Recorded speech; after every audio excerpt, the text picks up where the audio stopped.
All right, all right. Let me see.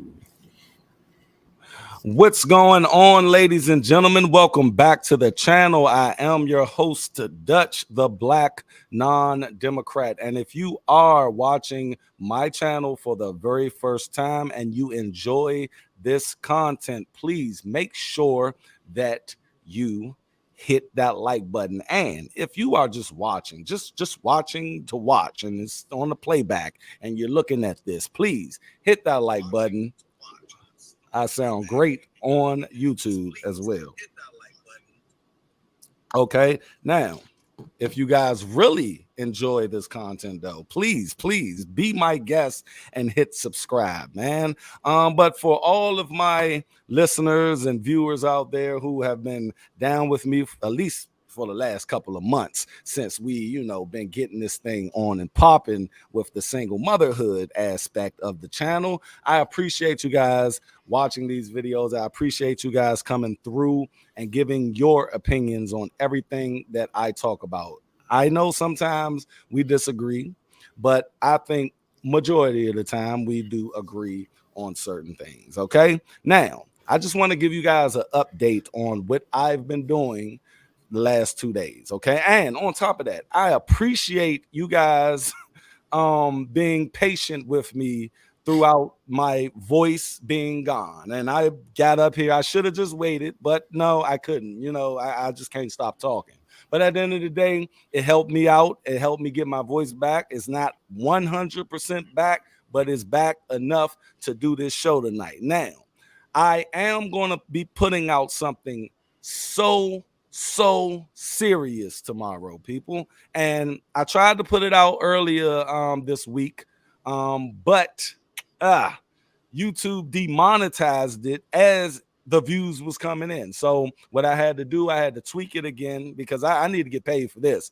This is the 12-step program for single mothers. And a lot of people come to my channel. They ask me to basically, what's the solution, Dutch? What's the solution? And it's a solution every time I put out a video, you guys. Y'all gotta just listen to the videos, get what I'm saying, and I guarantee every video I put out has a solution on the issue that I'm speaking on. But nonetheless, this will be your one-stop shop for solutions. And it's basically a 12-step program for single mothers trying to find a husband. Now, I understand that sounds far-fetched. I understand that, some women out there just, look, I don't need no man. And this program is not for you. If you feel that way, cool. But at the end of the day, I'm sure you have a friend that probably want a man, probably want a husband. And on top of that, each step is also important in that journey. So I will be putting that out tomorrow. Both parts of it is an introduction part, and then it's a second part where I'm going down the list 1 through 12. And then I'm going to be putting out individual videos for each step. All right. I already recorded them. I just need to get these first 2 parts out, and then I'll follow that up with the individual videos for the steps. So that leads me into tonight's show. And tonight's show I've been trying to do for the last couple of days, and someone hit me up and said, hey, man, you need to have me on your show. And, I said, look, at the end of the day, I want to do a show on Sunday. So my man, one of my closest friends, been friends with him for the last probably 10 years, man. But at the end of the day, he asked to come on the show, and I obliged. And I would like to introduce you guys to a good friend of mine, my man King, and he is from the hold on. I was trying to do something here, but I'm gonna do it. Bam, there we go. He is from the Built Different podcast, man. King, introduce yourself, tell them what your podcast is about, and tell them who you are.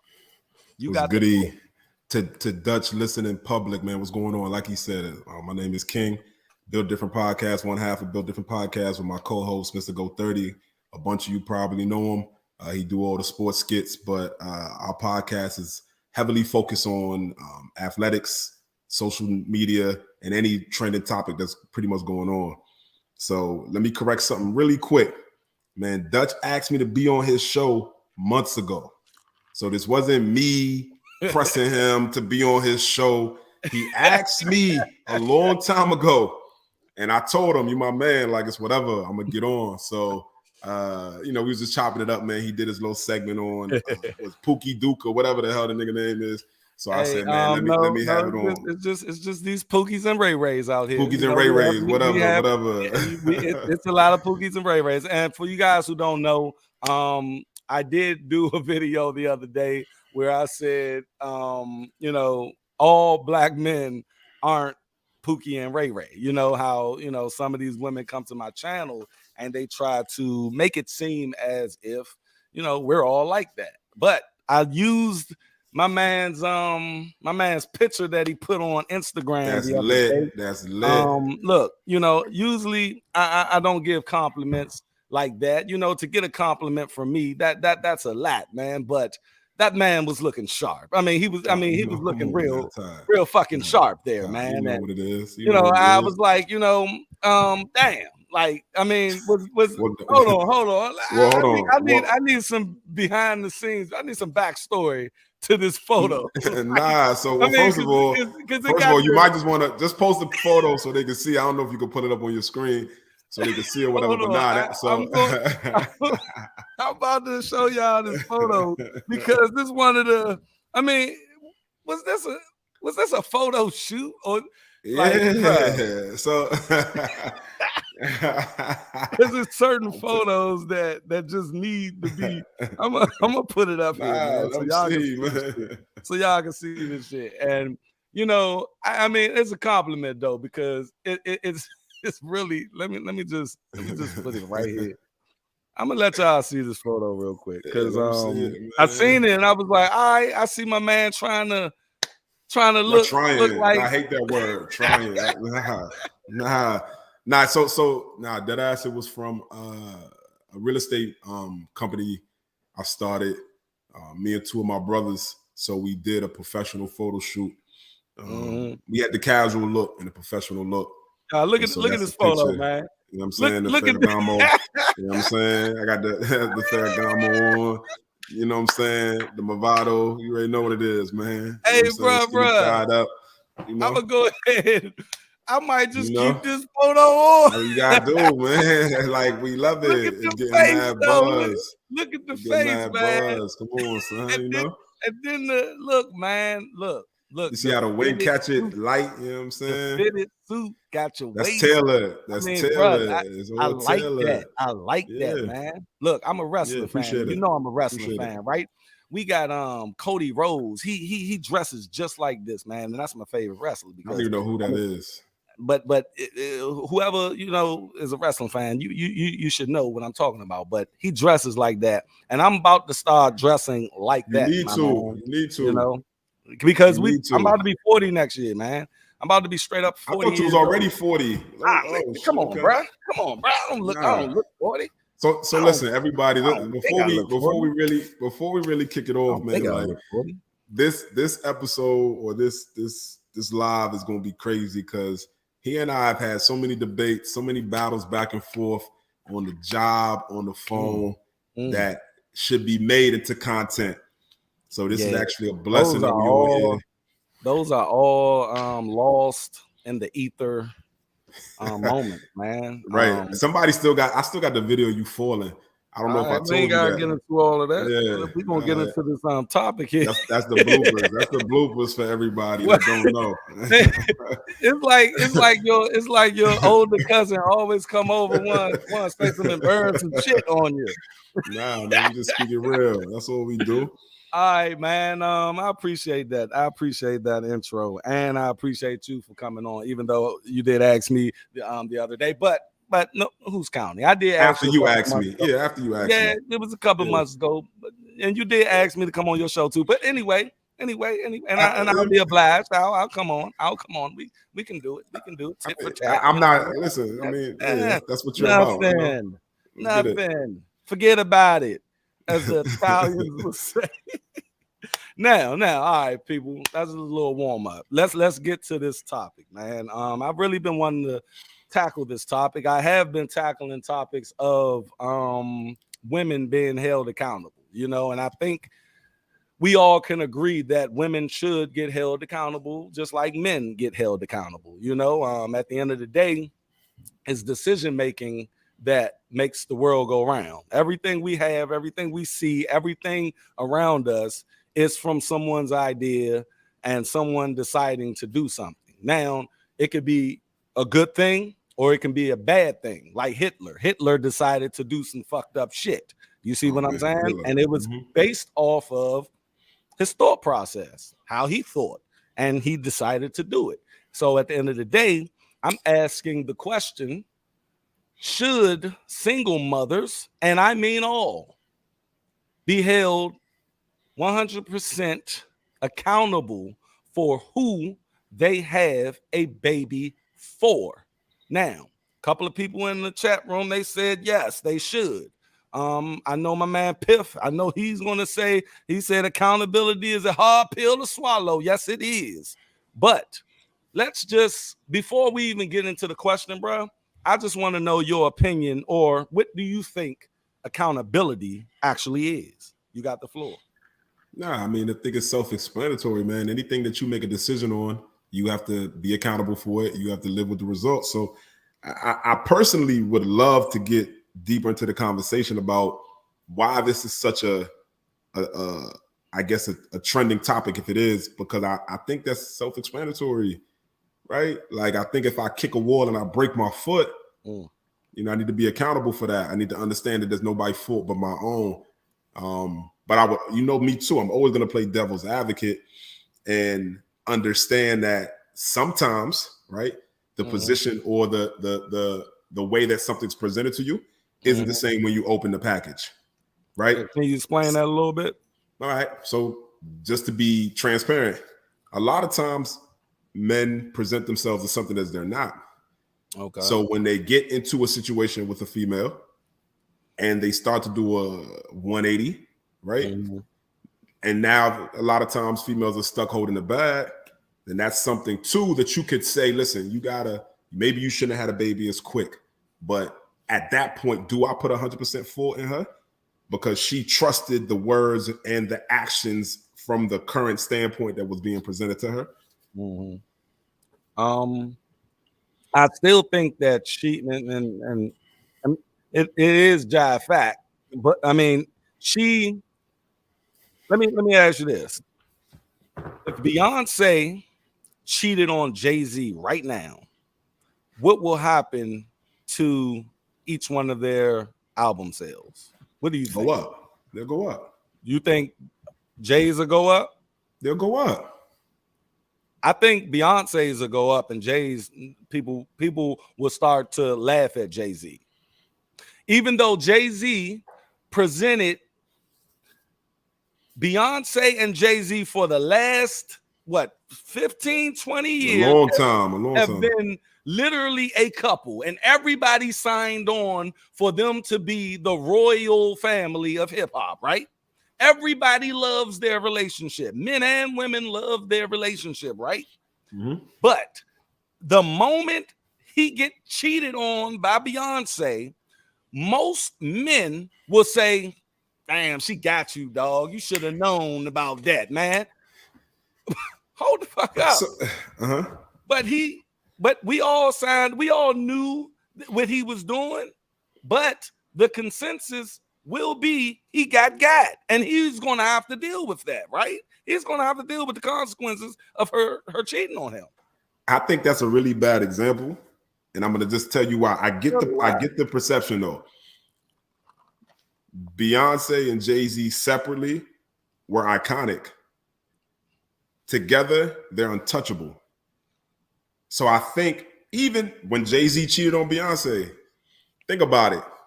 Do I leave Sean Carter and be a single mom out here and literally practice everything I've sung about, or do I stick it out? But I'm moving. So, I was basing it off of your assumption of okay. Now I was getting there though. She got by the dude. I was getting there. She got, but she still made that plunge. She allowed him to. If you get got by Beyonce, I think that's a pill you could swallow. If you get, hold on. If I had Beyonce for 20 years and Pookie just came and hit off Beyonce, I will feel some type of way. Come on, bro. Say, listen, man. You'll say I'm a billionaire. You say I'm a billionaire. I'm Jay-Z. I can get whatever. I ain't tripping off no Beyonce. That's what I'm saying. So, but not a point. But listen, if your wife of a certain status, my man, like cheat on you. Okay, does it matter who your wife cheats on you? If she cheated on you with, say, LeBron James, or just me or something, or a bum, Pookie, does it matter? Would it really matter to you? So look, if we take the emotion out of it, because no matter who it is gonna carry emotion with it. So let's just say we cold-blooded, we cold-hearted, and we say, yo, look, man, you got Michael B. Jordan, and you got son from K Street right here. And if she cheat with Michael B. Jordan, you would be like, okay, right? Like, you'll be like, all right, man, I can see that. I see why. Yeah, I can see why. Like, you know what I'm saying? Like, that's a comparable guy to me. Like, that's a comparable guy. Like, we're here. I get it. Yeah. Or he might be here. Yeah. But you know what I'm saying? So that's what, to bring it full circle though, I think it's a two-sided coin though, because accountability, no matter what you do, the second you open your eyes, you got to take 100% for it. I get that. But at the same time, it is easily, and not to disclose much, but part of our younger years is deception. It is. Right? Like it is deception. We've all done it. And you want to know what? I don't mean to cut you off. I still say the 16, 17, 18-year-old little girl who get pregnant she's still held accountable because she allowed this to happen. Anything, can we both agree anything outside of RAPE is up to the woman? Can we agree? Right. We can agree that sex is up to the woman. Okay. Right. She controls consensual. Consensual sex is up to the woman. Now, the thing is, that 16-year-old have a baby with a 16 or 17-year-old, because we ain't talking, statutory. Mm-hmm. Okay. I get that. And I will give her the, you were young, dumb, ignorant, didn't really know what you were doing. He got you. He sold you some pipe dreams. I don't know where the 17-year-old can sell you, but he sold her it, right? I give these women that, right?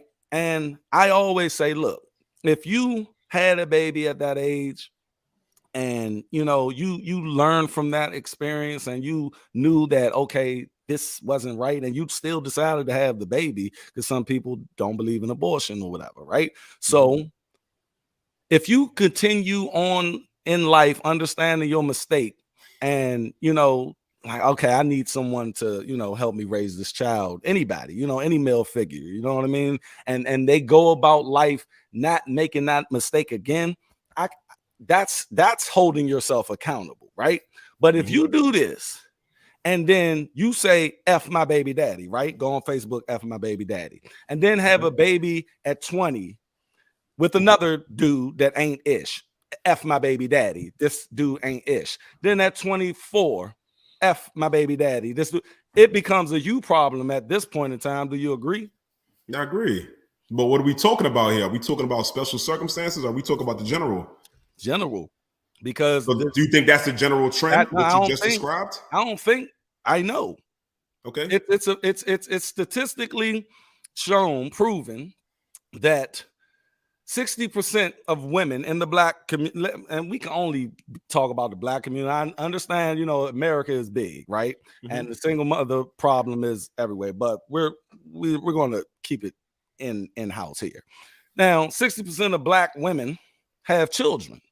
51% of black men don't have children, don't have no children.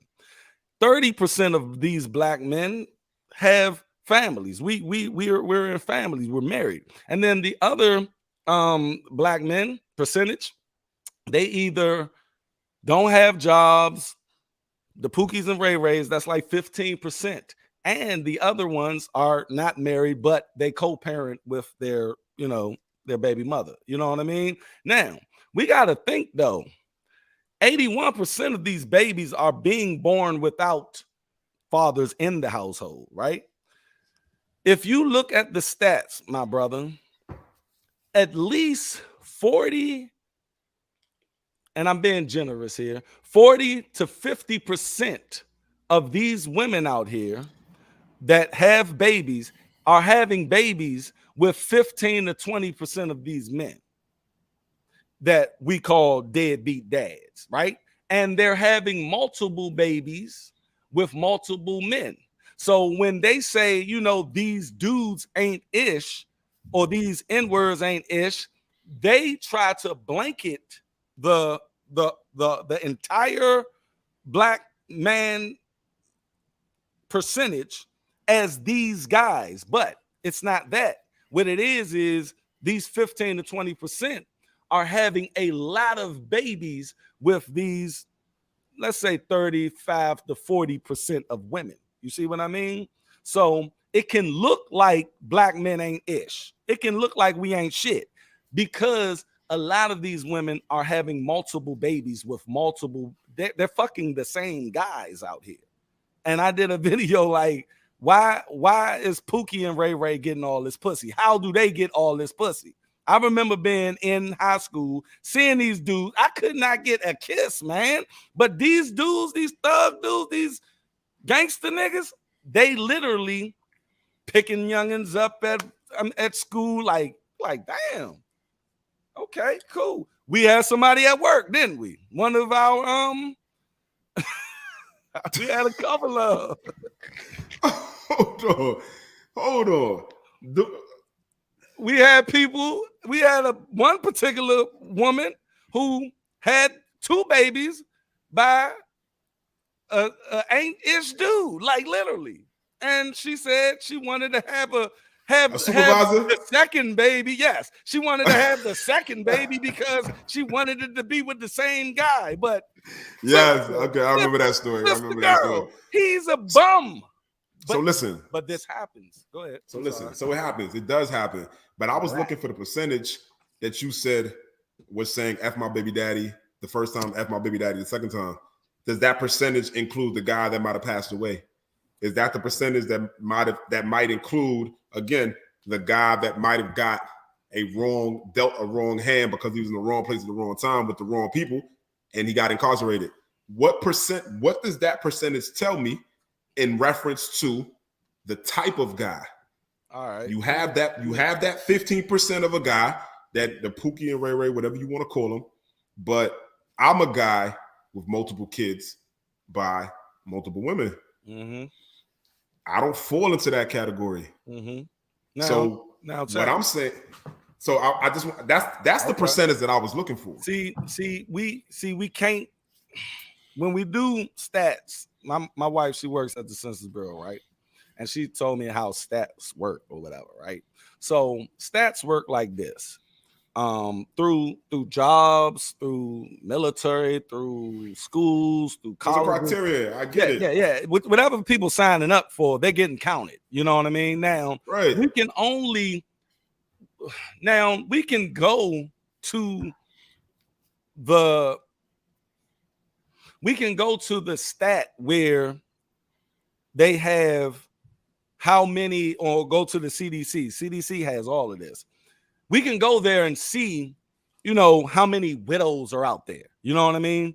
But it still won't tell you exactly the percentage of what you're asking for. Now, The But thing about yours don't either though. but it does in the fact of, if you take, all right, let me show you this real quick. And I'm glad that we brought this up because it leads into this. Let me bring that up right there. There we go. So that says 75% of long-term correctional facility inmates are from father absent households. 85% of that are motivated by discipline, displaced anger, are from fatherless homes. 85% of kids who exhibit behavioral disorders are from fatherless homes. 85% of kids in state institutions are from fatherless homes. Now, is that telling you that every kid that comes from fatherless homes end up there? No. But what it is saying is most people who end up there come from fatherless homes. That's Now, not telling me that it's black guys but either. it can't tell. It's not going to tell you what. So, but why are you putting that in the box though? It's not. It can't tell you that, and it's not telling you that. And I'm about to tell you why. Okay.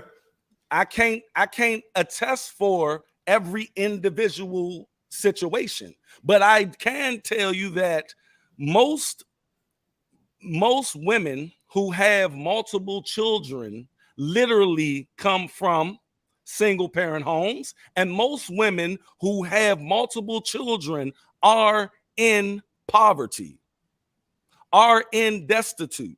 Most women, I can tell you that most women who have multiple baby fathers are from these places, just like what I just showed you. Most of those kids who are in those institutions, most inmates come from single parent homes.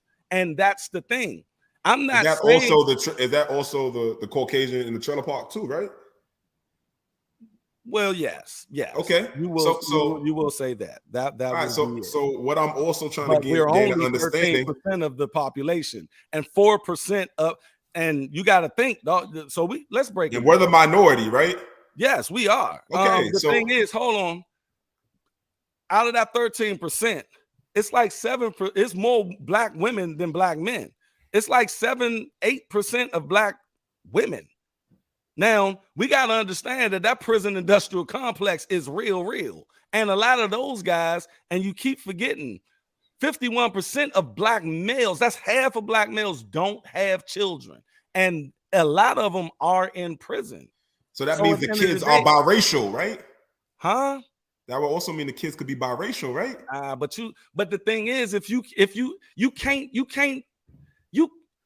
bro, you can't. I'm just asking. Yeah. If it ain't by the black guy, it will have to be by. It will have to be. See, the thing is, when you go deep into it like that, you will have to get a statistician. I don't have to. I'm just asking you a question, though. I can't tell you that, but I can't tell you that. How can I say what? That the part of the conversation. So no, the conversation is these young ladies have kids that you're claiming, but are because of the Pookies and Ray Rays. No. I didn't say every Pookie and Ray Ray was having kids with these women. The question is single mothers. Single mothers, all single mothers. They're single based upon their status. Because the father is not in the home. All right, cool. The father is not in the home, and how they pay their taxes, they put single. And they identify themselves as single women. All right, so they need to take. You can go on their Facebook pages. You can go on, and the thing is, I can't each individually look at everybody. Let me tell you something. What scientists do, and this is what I do, and this is how. And are you assuming that I don't know how scientists do it? I'm just asking. I ain't even tell you with the substance that I'm about to tell you about. You don't even. I'm about to tell you what scientists do Okay, they don't actually see planets in other galaxies, right? They don't see it. They don't see them, right? But they see the stars. And how they know that these stars have planets around them is the wobble of the star. Do you see what I'm saying? So they'll have a telescope trained right on that star, right? And they will study the movement of that star, and they will pinpoint how many planets are around that star without even seeing that star. And that's how you when I'm giving information on a platform where it's a lot of people, I can't sit there and say, all right, this percentage of people had So why give the stat, B? Because to give you a general aspect of what I'm talking about. If I just but you're using that stat to validate your point when you can't, when that's not factual. That stat might be factual, but that stat could be broken down into so many components that make your position wrong. It can't. The thing is, if we want to, okay, we got to start from somewhere. We start from this. So let's start from the Caucasians that are out here. But that's if we're talking about it on a nationwide scale. And I said in the beginning that we're going to keep it in house here. So at the end of the day, we know that most Black people right now are under the poverty level. That's we know that interracial relationships are at an all-time high. Interracial relationships, but what you're saying, but I'm talking about, okay, if we're talking about the majority of something, right? If we're talking about the majority of Black people are under the poverty level. Do you understand that Black women, and this study was in 2015, and I'm pretty way off now. No, it ain't off. Come on, that's recent. That's recent. I mean, that's recent. I mean, I don't think this went up. Okay. And see, that's the thing. You don't go finish. Finish. I'm waiting for you. I'm waiting for you. Go ahead. You know you take forever to get to your point. Go ahead, man. Damn. We could go off of the. Yo, go ahead. If y'all in here, please make sure that you hit that like button. I appreciate it. I love this back and forth. He gets a little bit. I'm just asking questions, man. I'm just asking. I'm just trying to get understanding. Where was I at? Where was I? I'm sorry. You was. I don't know, man. You be all over the place. Okay. I think your point was trying to say about what the hell was you trying to say? I don't know. All right, that's why it's irrelevant at this point. Let's restart this real quick. So the issue was this, dog. Women being held accountable for the decisions that they make when choosing who to lay down with and who to procreate with. Now, the thing is, I understand that it is outliers out there, and I understand about the widows, and and I take all of that into account when I'm doing these numbers and trying to understand the thing. And then we got to go to anecdotal evidence as well. What I see and what I know, what's around me, what I grew up in, what I understand. And what I understand is when I grew up in Washington, D.C., Northeast, Trinidad, Washington, D.C., all we had were single mothers. That's all we had in the neighborhood. Single mothers, and the men that we had were drug dealers, crackheads, and drunks. I remember watching these guys across the street on the block doing what they do. You see? And what I noticed was a lot of these women have different baby fathers. My mother have different baby fathers, 3 boys, different baby fathers, same general area. You see? Mm-hmm. And I can only look at something to where it's like, okay, I identify a problem. And what I see is women, the common denominator, the through line here is women making bad decisions when choosing who to have a baby for. That I see that a lot. I see it.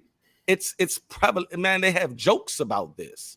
You see what I'm saying? The thing is, I want to get to the nitty-gritty of the situation on why it happens. And I think I know why it happens. It happens because, again, I say it all the time, the Democratic Party put something on us in the 1960s that we haven't been able to shake at all. And that is the independent Black woman, the I don't need a man Black woman. And that ideology got passed on generation after generation after generation. That's why I feel that the decision making when procreating with the Pookie or Ray Ray, it doesn't matter because they feel they don't need him.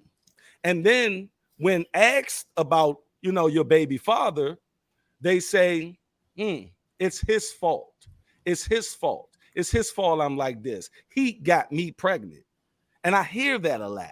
And I just want to know, why aren't these women held accountable like men are held accountable? Let me tell you something. If I put my name on a fucking birth certificate and I was tricked, that old trick, what you talking about, I was tricked to think I'm the daddy. And she told me I'm the daddy, and I didn't do my due diligence, but I put my name on there. At this point in time, I am held accountable for that baby, even if it's proven that it's not mine. And if that just happened to one person, that damns all men. And it happens on a daily basis when they prove that this man is not the father of that child. But as long as he signed his name, he's held accountable. But these women don't want to be held accountable because they keep saying these N words ain't shit. So at the end of the day, if I was a woman, I will be embarrassed to tell someone that the person that I had the baby for ain't ish, because that will literally be telling my decision making. Shoot. And so again, your comments are factual, Yes, or it's opinionated. No, I have opinions on what I just said. I can give you that, but these are facts. So, all right, if I can tell you how I feel about these women, that's my opinion. That'd be my opinion. So, all right, let me ask you this. Go ahead. You want her to be held accountable 100% for what she did. Why does that not come with also saying that he is XYZ? Being accountable for something doesn't mean you then can't give your opinion on the situation, right? How many times have you said, no, look, man, that was 100% my fault. Right. But the reason why is XYZ. Mm-hmm. It's reasons. It's reasons. But, so my point is, why do you feel that they're not holding themselves and society isn't holding them accountable because they feel the need to express their situation, vent, whatever, get closure, whatever the situation might be, and talk about the individual that led them to where they are today? Because when deciding to have that baby, they don't include the man. They don't say anything about the man. I'm answering your question. They don't say anything about the man. I pinned a comment up here that my man Anthony Hubbard, he wrote before the show started. And I pinned it because it makes total sense. This woman would say, my body, my choice. It's a whole hashtag about this. My body, my choice. Choice. Yeah. That man had something to do with it, right? That man is a seed, right? But currently, law says that man don't have any say so on what she do with her body, with her choice. Whatever comes out, and I agree with that wholeheartedly. But guess what? It works both ways as well. See, they're going to tell you that it's her body, her choice when she want to have this baby, and when she had a baby and you signed the birth certificate, guess what? You're responsible financially, right? But they don't say that. They say 50-50 when producing that baby or cultivating that baby or having sex with. They say 50-50. See, they want their accountability for when it benefits them. See, the benefit of having that baby will be government assistance, child support, empathy, sympathy. You see, they get all of that once they have that baby. But They don't get that when they say, okay, I fucked up by choosing that guy to let have sex with me. You see, who I could have then not had sex with him, but if I wanted to have sex with him, okay, cool.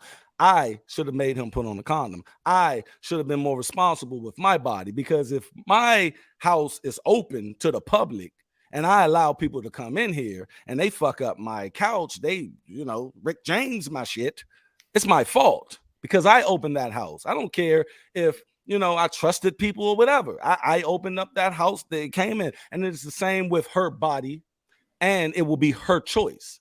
So when you're having that baby and you're getting those benefits, you'll take accountability for that. It's your body, your choice. But it's not your body, your choice when you're laying down and allowing this guy who is just being a guy. A guy is going to be a guy. A guy is going to get whatever you're trying to give him. But at the end of the day, it's still something that you're giving. It's something that you're allowing. I have 3 daughters, and my daughters down to the 9-year-old understand this concept. And that's what I'm talking about. These women act like they don't understand the concept, and I think the current women really don't, because the past women passed that ideology down. So it's sort of like it's a thing that you don't even think about anymore. It's a reflex. It's a reflex. I seen it. 14-year-old get pregnant. I done did videos on this. 14-year-old get pregnant. The mother automatically, well, go down there and get your WIC. Go down there and get your social service. All. Damn, she's 14. So look, I'm not disagreeing with you at all. What I'm asking is her responsibility 100%. So possibly the guy that was misleading takes 0 responsibility?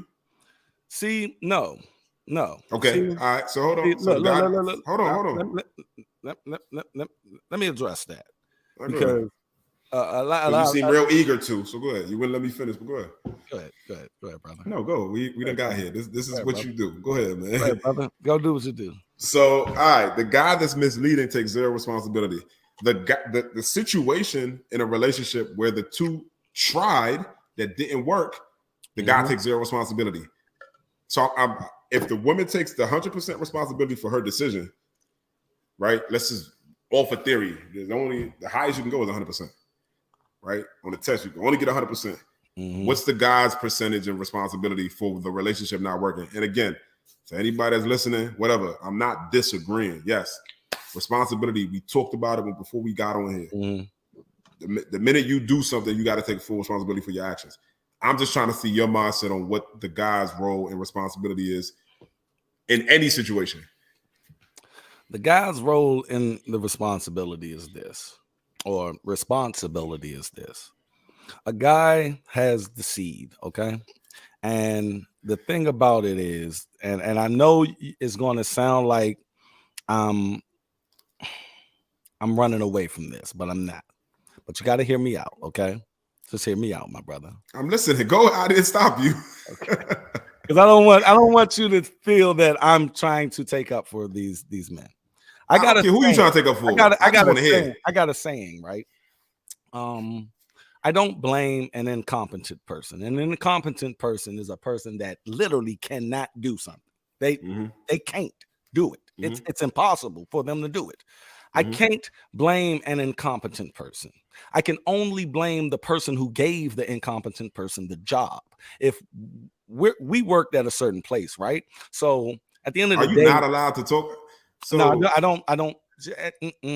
We worked at a certain place, right? Nah.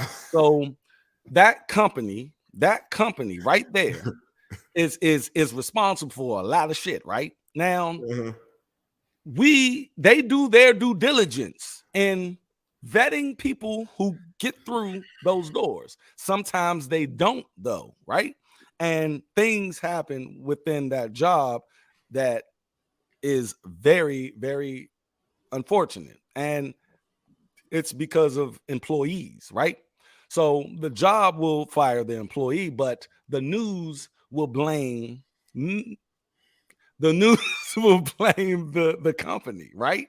Mhm. We'll always blame the company. Tell me one time in that company where the What? news went straight to the person who fucked up. I mean, I don't know the history of why. And again, maybe it protects Okay, you. I let's don't talk give a about damn. the Fort I'm gonna Target call. I'm gonna situation. call names. Well, Like I don't. no, I really don't want to call names, but I want to say, let's just use the company. Let's just take this Fort Target situation.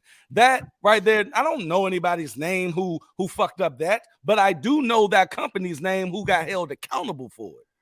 So they didn't talk about the driver. No, They they did. didn't. They didn't. They didn't They talk about the did. driver. No, they showed who the driver was. Matter of fact, the driver is dead. Yeah. The person, but the people in communications, they handled, they fucked up. I don't know that person's name.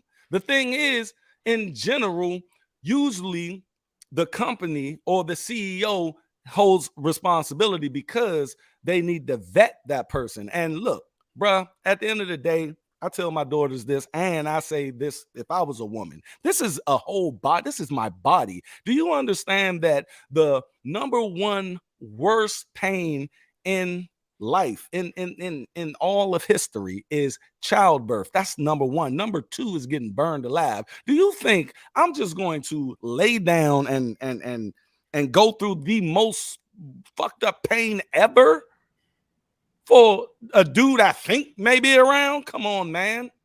That The thing is, bro, these women are not held accountable. They're not. So because you want them held accountable, you can't answer my question. I did answer your question. That's why you preference what you said about saying Because you're running away from it. I can't blame incompetent men because, oh yeah, I was getting to that point. My bad. Yeah, I went off on that company shit. Okay, yeah. the incompetent men were raised by single mothers. Okay, they were raised by single. They didn't have daddies out here. You know what I mean? So stop. They don't. So stop. So hold on. Let me stop. Go ahead. You call the man incompetent because of what again? Just so I'm clear before I make this point. Because they I don't call them men. I call them males because they don't know how to be men. They don't know how to accept accountability. They don't know what accountability looks like. What is the accountability for the man so that I can, because again, so let me just get to my point. Have kids by 2 women. So what am I? But you're a father. You're in your children's lives, right? Right. You pay for your children, right? Right. My kids live with me. Okay, your kids live with you. Yeah. And on top of that, can I play something real quick? A single parent household. What they don't tell you is that single fathers produce similar statistics of those of homes with 2 parents, while single mothers don't. So the key to keep your children out of prison is the father, but mothers are awarded custody 90% of the time. Women are incentivized to leave a marriage, and prisons profit $74 billion a year. Am I thinking too much, or is there some sort of plan here? Nah, you're not thinking too much, my brother. At the end of the day, when you told me that you're a single father, now let's break down. You want to break down? Let's break down what a single father is. So your kid's mother isn't in their lives at all. You pay 100%. You take care of 100% of your children. That's not what I said. The mother is in their lives. So you're not a single. So you're not a single father. What I mean, if she was a single mother, because I'm not living there. Yeah, and that's another thing I need to break down. I need to do. Yeah, you need to. The thing is, because again, no. See, the thing is, and to society. I respond. My channel is a response to something, and that response is these women thinking that they are single. They portray themselves as single mothers. And the reason they portray themselves as single mothers is because it's literally, it's like a badge of honor. Barack Obama got on TV and said single mothers in the Black community are the backbone of the community. He didn't say my wife was. He didn't say the wives of the Black community was. But do you know why the term single gets brought into the equation? Soul. No, you're right? a single woman. You're a single man. You co-parent your children. You can be a single mother and be one hell of a single co-parent. man. You're a single woman. You can be a single. You're not a single, because look, if I'm no. If I'm okay, is this a single? Is this a single? No, I get the technicality. No, I get the technicality. I am not. Listen, I get the technicality, bro. I'm not talking it's not the technicality. It's not single, even. It's not even. I get it. If there's two parents that are active, you can't be a single parent. But they call themselves single for a reason. Because one parent isn't primarily. Both parents aren't primarily consistently raising the kid equally, because one parent isn't in the home. So whether you're a single father or a single mother, the perception is that the kids live, which is why they have custodial parents, right? Primary parents that the parent has primary custodial custody over. So cool. That's personally, I've never ever taken fault for my kid's mother to ever portray that she's a single mother, because you always see me, and I get what that means in society's eyes. It's not. I don't find it a knock to me. It means nothing. But my son's mother is in their life, but they live with me. So you maintain the children. Yeah. So you're not. It's not. But y'all are raising the children together. You just maintain. I just put out a video of Shahrazad Ali, where she was talking about how these women sit up there and say, well, I feed my kids, I dress my kids, I take my kids to school, I do everything for my kids. And she said, look, baby girl, you're not raising your children, you're just maintaining them. See, the thing is, go ahead. So let me also say this. So in this course of like, I was a teenage parent. So in the course of all of this, my son was considered 19. 19. Come on. Nah, I was in college. Yeah. Well, when you graduate high school at 18. I thought you was talking about like 16, 15. You said 19. All right. 19. It's still a teen. Well, R. Kelly did say, how young are we talking? Yeah. He did say, well, 19. Well, yes, Robert. So technically, right? Like, man, I done been through hell and back. But that situation. Who put you through hell and back? Again, I take accountability, right? Because if my pullout game would have been stronger, or if I wouldn't have put myself in that situation. But this is. And and listen, she can tell her side, and I don't think it's a they don't versus we do type situation. I don't personally feel that way. Can I explain why? All right, go ahead. Because look, at the end of the day, you got to look at it like this: the continued behavior of women being irresponsible with their bodies leads to but you say irresponsible. So again, to me, you're calling her actions by having a kid with me irresponsible. No, because you're not a deadbeat dad per se. You're not a parent that. But you talked about the woman that said F my baby dad, because again, she had a daughter prior to me. As she said F you? Numerous times. Okay, but she said F you. Was she saying F you because you wasn't taking care of your children? And maybe in her eyes. Okay, this is what I'm saying. In your eyes, from your perspective, have you taken care of your children from day one? Yeah. I can't put you in what I'm talking about. But because you will be the other guy outside of the married guy, outside of the guy who don't have any children, and outside of the 15% of knuckleheads that's just running around the neighborhood making babies. So it's another stat out there that we can get into.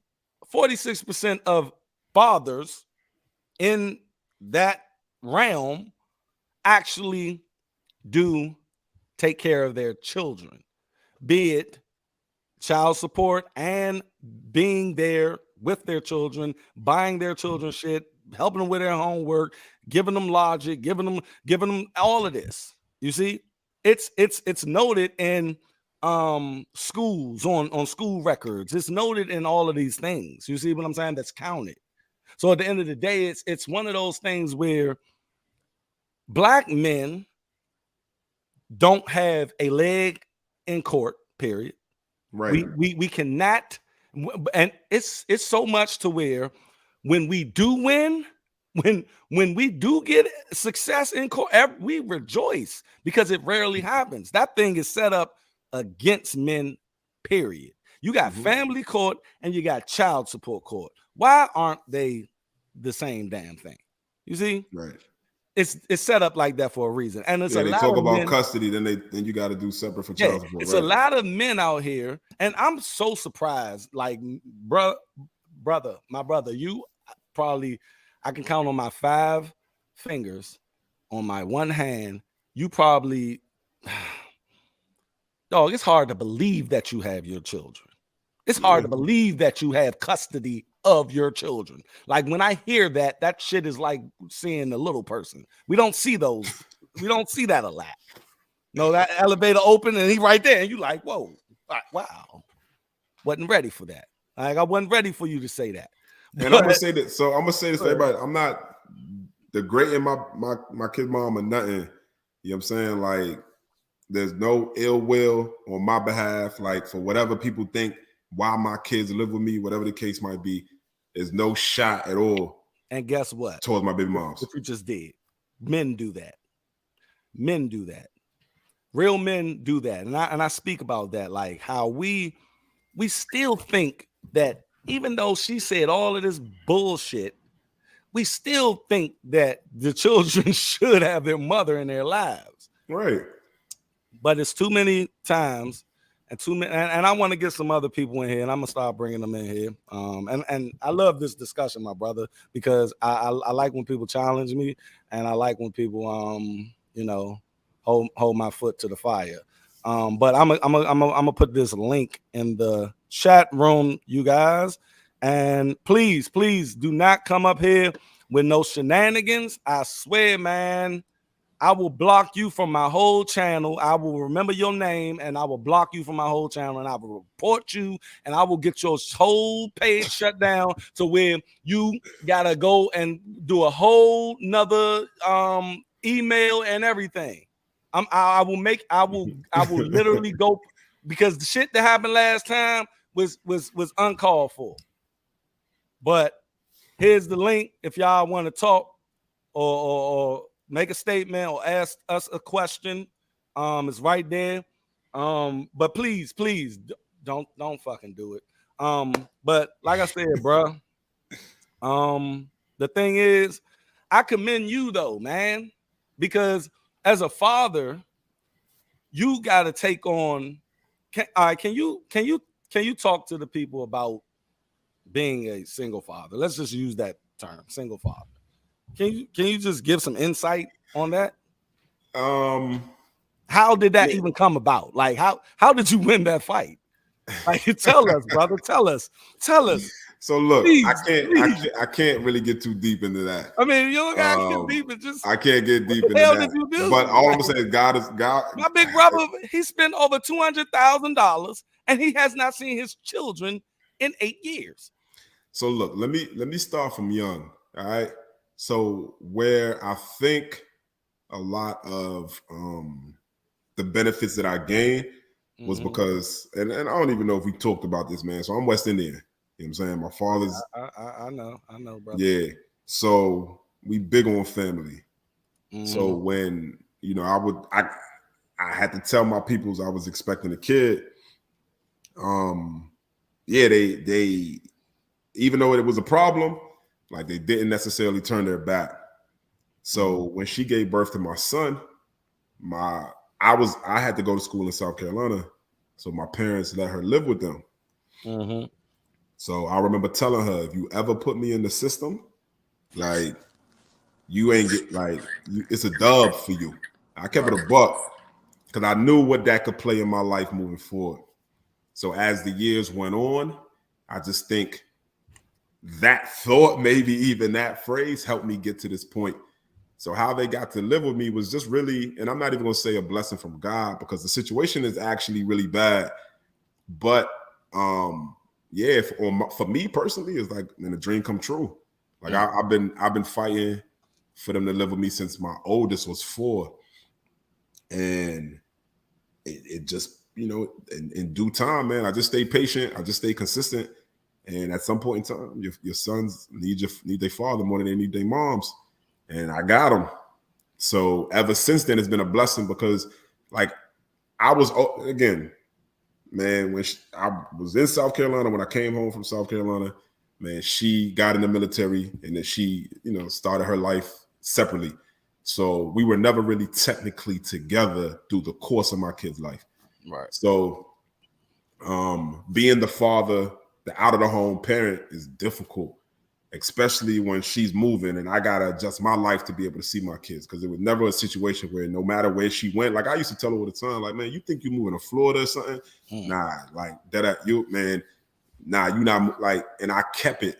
And anywhere she went, I made an opportunity to see my kids, be with my kids, be in their life, whatever I had to do. So having them in the house now where I can see them every day and impact their life every day, couldn't ask for more. Couldn't ask for more. Like I when it happened, I told her, like, I don't need no money from you. I don't need nothing from you. You know what I'm saying? Like, and I just kept it that way. And everything's been a blessing for me. So like I take my son to the gym every day. We work on this jump shot. Like it's just is crazy. See, so, and that's what I advocate for. You know what I mean? Like everything that you just said is, you know, I'm not more. I'm more of, you know, a men's activist than anything. You know what I mean? Women, they have their, you know, groups, they have their activists, they out there, man. But it's funny how when women have their advocates and all of that, they're considered, you know, wholesome and great. That's a great idea. But when men take up for men, we're just misogynist, controversial. Like it's sad, man. And that's why I always say, you know, stay unplugged from false narratives. And the thing is, I may give stats, but those stats exist. I'm not giving fake information. You know what I mean? Now we can go deep into it, but at the end of the day, we gotta, you know, open that CDC website, and we it's there. But I'm gonna bring in my man Piff real quick, see what he has to say about the situation. He has his camera off, but I trust him. Hey, no, I ain't got my camera off, bro. I don't know what's wrong with my camera right now, bro. I do not. You know, I show my face. I ain't scared. Can you hear me though? I can hear you clear. I'm gonna get you to answer the question first. Should single mothers, all single mothers, be held 100% accountable for who they have a baby for? Yes. Why? Everyone has a choice in life. So if men are supposed to be, I mean, remember what we talked about on the last stream, right? There's a lot of men that's being held accountable in them courts. It's a man sitting behind them bars right now that fell off, you know what I'm saying, just from child support alone. You know, lost their license, you know, stuff like that. The credit is bad. Their credit is about 500, 600 just off of child support alone. So child support affects your credit as well? Yeah. Wow. Yeah, it affected mine at a point in time. It affected mine. I don't know if it affected his, but it affected mine. Yeah, at a point in time, I was up to 20,000, man, in child support behind, man. They took my taxes for 5 years. Damn. Yeah, man. And but the thing is, right? The first 5-6 years, I didn't even know I was on child support, man. So all that was just accumulating, man. I was in Pennsylvania, and I got hit for child support in Arkansas. So Piff, what does it look like for a woman to be held 100% accountable. I don't think we actually got into that. Did I? What does that actually look like to you? I mean, man, you know what? When it comes to the women that I listen to, they they try to put a phrase on the women. They try to call them like they red pill or they manosphere women or whatever, Yeah. instead of just these are actually your sisters telling you, what you should do, instead of going and listening to these false narratives that these celebrities and the media put out. And you see, a lot of these women are like, we living in an age of media, and where people are feeling sorry for our women in the situations that they're going through. But I think that's only enabling them to do more of what they're doing now. So, we went from the child support movement that we're talking about to the whole single mother movement. Now we're in the BBL, and niggas ain't shit, but we actually finesse men, but they ain't shit. But at the same time, it just, right now we're just living in an upside down world, because like, if you're asking men to do this, but at the same time you're playing victim every time, we be like, you're gonna hold yourself accountable, or for many different situations that's been happening in the past, 3 years. We wouldn't be where, let the media tell it, we wouldn't be where we're at today if it wasn't for Black women. Single, so you just think about it, man. So you think about how many of those single Black women voted for Biden. I know the stat on that, actually. You get what I'm saying? So it's like we're fighting. So we're fighting so much, bro. 96% of Black women voted for Biden. Now, King, I don't know what if are they they was twerking for him, bro, or mixed race. I don't know, but it's 96%, and that right there. And that's a reason why I call myself the Black non-Democrat. For those who don't know, the reason I call myself that is because 94% of Black people vote Democrat, and that is fucking insane for one party to have that pendulum swing that much. It has to look. At the end of the day, if you like the Republicans or not, the thing is, it has to be like a hack or something that's going on for you to have that many votes from one people. Like, that's not even organic. It literally has to be orchestrated. You see what I'm saying? And that right there just tells you. And the reason I came up with that name is because, I want you to know off break, I'm not one of them. I want you to know off break, when you come to my channel, I'm not that. And then your next question will be, am I a Republican? And I will say no, but I am a Black conservative. I do hold certain values. I gotta give you pushback on that. Go ahead. I gotta give you pushback on that right quick. I read your bio on your YouTube. Mm-hmm. And you remember last time on your last stream what we talked about, and by you calling yourself a conservative, that yeah, we go by God and faith. Yeah, I did a video. Hold on. You know where I'm about to go. Hold up. I got something for that. I'm not gonna put nothing out that I can't defend. You know what I mean? I currently have a video.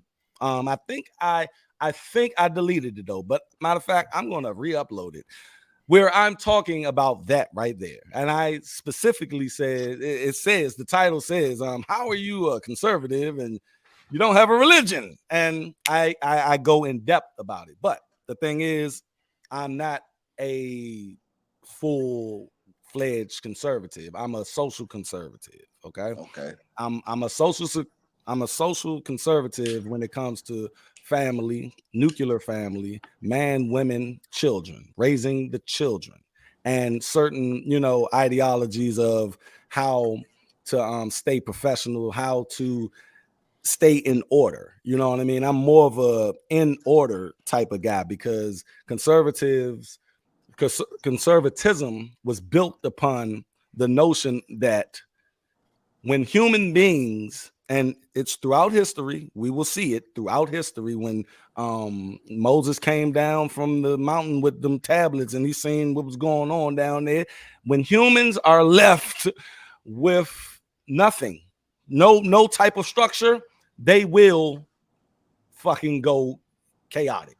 So these structured in order things, and I don't deny religion for that. If religion is keeping you in order, do your thing. I had a big conversation with my big brother years ago. We went back and forth for like 4 hours, and King, you know I can go about that religion. So you know which shut me down, which stopped me. I said something, and then he said, because I kept on backing him in corners, right? And he couldn't hang, right? And he was trying. I give it to him. He was trying, but I know the Bible more than damn near all Christians, right? Because I grew up on it, and my grandmother gave me this. So I have an edge. I have more of an advantage because most Christians just get things from their pastor and they just regurgitate it. They don't know exactly why. They just hear the pastor say it and they just repeat it. So I was going back and forth with him, and he was like, you know what, bro? I don't have an answer for all of that, but this religion, this right here, gets me up every morning, take me to work, take care of my children. Yeah. I said, you know what? You got it, bro. You got it. Yeah. So, yes, I'm a conservative, but just like I have my Buddha. I'm not a Buddhist, but I have Buddha right there where he told us not to do this, but we still did it anyway. Right. No, but at the end of the day, I'm not that, but I do take away from that what that balance, that nirvana, that enlightenment. You see, so I think you can. I think you can be and that be in the same universe. I got you. I ain't mean to make you get off. Oh no, I'm ready for it. Look, at the end of the day, I'm ready for anything, baby. That's what I do. That's what I do. But King, I want you to respond to a video real quick. All right. All right.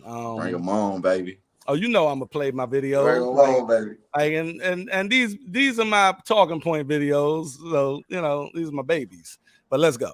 Girls who are sitting at their graduation engaged. And the question came up, well, why is there not the reality for black women? I know y'all not gonna like what I gotta say, but you know me, I'm gonna say it anyways. First and foremost, black women are above reproach. If it don't validate us or excuse our bad behavior, we don't want to hear it. Instead, we'll say, well, men do it too. Secondly, we'll find every excuse in the world to validate why we don't want to be married or why we don't want to be in a relationship. Well, they get cheated on. Well, they do this. Well, they do that. But then we have all these standards for men, and we're still actively seeking for men in the midst of our hurt while inadvertently telling them to go to therapy. We do not practice what we preach.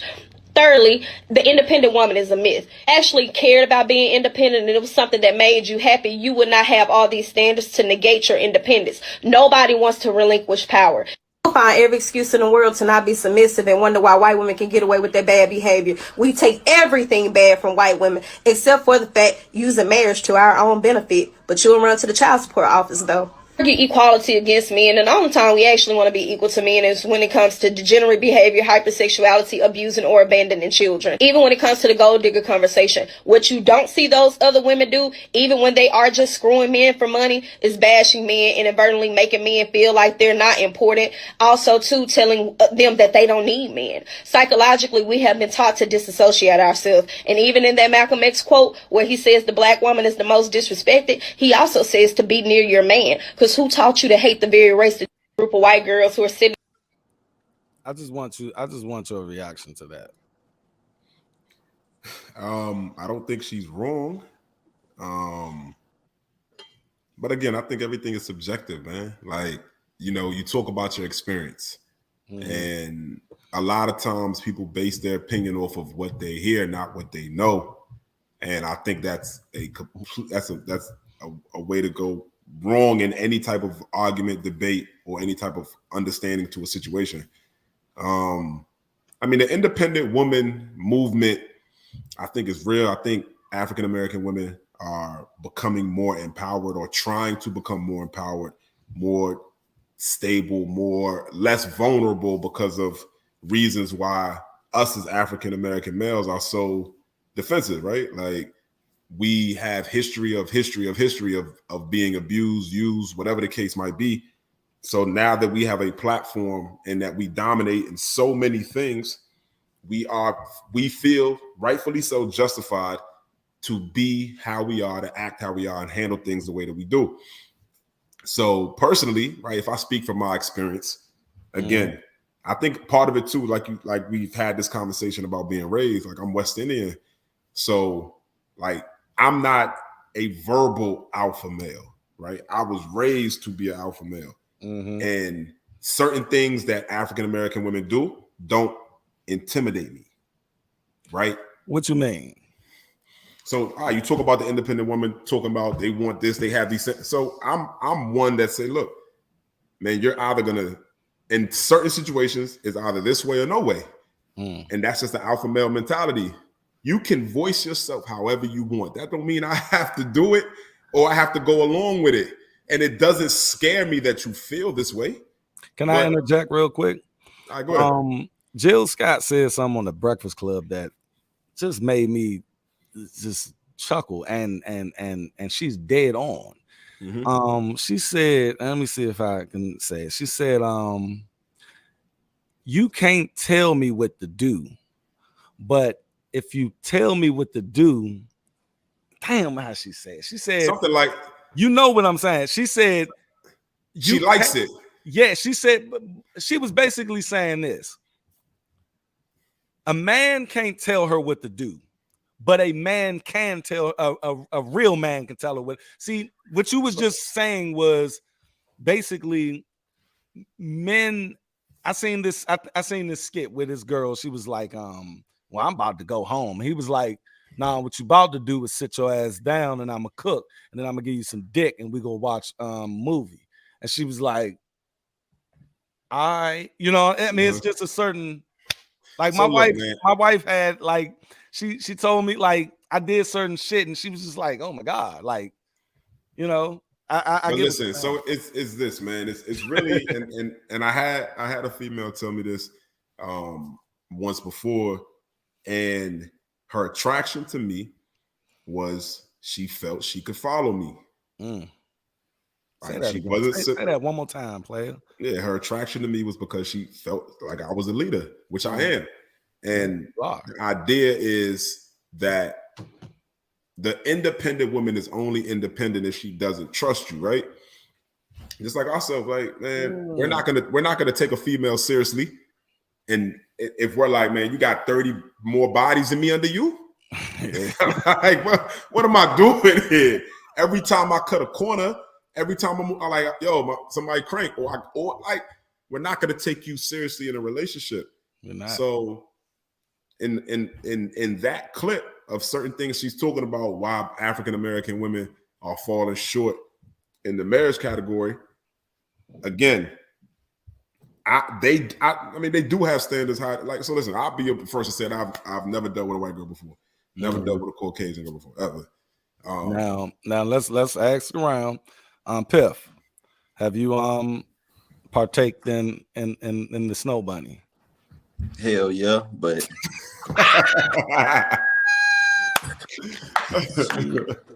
I ain't gonna lie, man. Shit, if y'all know how Arkansas get down, man, y'all just Google some bitches Arkansas, man. Y'all see some black dudes with some braids with some white girls, thick as hell though. You feel me? they country than a mug, boy. I tell you, and shit. But they run with the black girls down there, though. You feel what I'm saying? So shit, Hey, but no, I got delivered a long time ago, man. There we go. I got delivered. I'm married now, man. I ain't. Yeah, my man married. I'm married. Look, I never had a white girl. I had a mixed. There you go.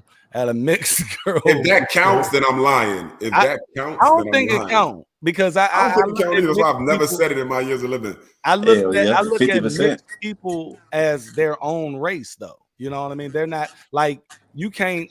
I hate when they say one drop of black. No, that's not true. That's stupid, because green and yellow you put that together, it don't make green or yellow. It And makes technically, blue. if your father's black, your No, I know race, technically yeah, race is black. you're half white and half black. What do you? They don't have mix on your Not SAT. that they need to though. The thing is, they're trying to see what white people like doing, and you know, I'm not. What white people like to do is this, right? Machine Gun Kelly says he has a black daughter, you know, and see, It's they cool for him. don't want to claim us like that. They ain't jumping over fences to claim us like that. You see, but how many times we grew up? Come on, how many times we grew up in school and they said, I got white people in my family. We quick to say that shit. I've been hearing that shit since I was in elementary school. But when the last time you really just heard white people just, I got, no, they don't. Maybe I don't run in that circle. I never heard that a lot. People I don't mean, got maybe now for them to be inclusive. So yeah, you know how we living in the world now where you wanna, well, my son's cousin is dating a half black, half Japanese, half Asian. It's just Have it gets too confusing for me. So Because I spend all my time with her and all that stuff. You can't identify. See, the thing is with the mixed person, it's nowhere you feel at home. So you can't be just one. You can't be more than one because the white side of your family go look at you like you black, and the black side of your family go look at you like they ain't gonna look at you like you white, but they ain't gonna look at you like you black. Oh, you one of us? Yeah, that's true. That's facts, though. You see what I'm saying? But, so it's they need to just have their own little coalition and try to get something moving for that to be its own thing, which I think in about 50 years they said is going to be like majority. Can I say something, man? Too, because I went out to me and my wife went out to San Diego, and for anybody who don't know where San Diego is, in California, and so we had already been to LA. So in LA, it's pretty much you dealing with who you deal with in LA. You know what I'm saying? Like everybody black is black and everybody Hispanic is in Hispanic areas and stuff like that. But when I went to San Diego, man, everybody out there either looked native or they looked like they was mixed. It was just white people. I hardly like everybody there had curly hair. Every you know what I'm saying? Like every black or somebody with a dark skin tone. So I'm just like, then when you look up, it's like 70% of interracial or something like that out there or something like that. And I'm like, yo, that's crazy. So that's pretty much a hotbed for interracial, you know what I'm saying? Interracial happenings or beings being created, pretty much. I think, look, the thing is about, and we can bring that full circle back to the single mother thing. The thing is, man, look, a lot of these women are going for men outside of the race, okay? And a lot of it's a book called Swirl, right? Swirl or whatever, right? And this black woman came up with it, and it was a bestseller. And it wasn't a bestseller because a bunch of white women were buying this book, but it's a bestseller because a lot of black women were buying this book. And they, at the end of the day, for some reason, black women love white men. And I'm gonna say it. I'm gonna say it for real. Do black men love white women? To a certain extent, but we don't have a name for this thing. You know what I mean? They got a name and a book. And the first thing in that book, the first rule that you need. No, we do. It's called Jungle Fever. It's called Jungle Fever, man. Well, Wesley Snipes. I thought Jungle Fever was everything. Yeah, Jungle Fever was both sides. Jungle Fever is when you got it. You know what I'm saying? Like, but the thing is, that book said the first thing they have to do is something that we just ask black women to do on a regular basis. But they tell us we submit or get rid of the black girl attitude. This black woman she said it. Look, to get a white man, because white men, they don't deal with that shit. They ain't gonna deal with that shit. And I did this test. I tell people, look, I tell people to go on YouTube and pull up black woman, white man. You won't see no weave with that white man. She's real meek. She's soft spoken. She's all of that. But do black man, black woman relationship, you'll see all of that shit. So at the end of the day, that's what this whole thing comes down to is submission. Like you said. And submission, they think it's lord over or this or that. No, it's just agreeing with that man to lead. That's all. It's just cooperation. That's all it is, ladies. But the thing is, man, I think we said a lot on today's show. I think we did. And I think we got a lot of perspectives out as well. I'm gonna just leave it to this panel right here, and hopefully next time we can have more people. I know there's a lot of people in that chat room, man. Y'all could have hit that. Y'all could have hit that thing too, but King, I'm gonna let you. King, I'm gonna leave you with the last word on this situation, on the topic. What do you have to say on your final thoughts? I just think, man, in totality, I mean, accountability is important in any aspect of life. Taking accountability is always the best way to go. It helps you internally, emotionally, mentally, physically, just understanding and being truthful and real with yourself. But at the same time, I don't think we should diminish people's situations because of a general public or a general perception. Everybody different, and everybody gets to a certain point because of what they've experienced. And I think that also needs to be honored. My mother always tell me, man, you got to validate everybody's perception. You know what I'm saying? Like at every point in time, you got to validate the perception because that's what they believe. I'm not saying you have to agree with it. I'm not saying you don't have to agree with it. All I'm saying is when you start to analyze and break down an individual, understanding why they think and feel that way is always important. Mm-hmm. And I do that on every video. See, I just don't get on these videos and just say things. I go deep and deep and deep into what it is. And that's what I do. That's what I do. Mr. Piff, what do you have to say on this wrap up? I'm gonna just say this, man. Single mothers should be 100% accountable for having kids outside of wedlock, but at the same time, the men should be held just as much accountable as well. We got to be able to sit down at the table and reach our hand across, shake hands, man, and have good, wholesome talks on how we can fix these things and the trauma that our people has been through for the past 60, 70 years for the decisions that has broken us, you know what I'm saying, against each other pretty much, man. And I appreciate that. And that's all I try to preach here on the channel. Like I told you guys, I'm not against single mothers, but I am against single motherhood. And single motherhood does nothing for anybody. And I just lost King, but shout out to King. His podcast is it's called Built Different Podcast.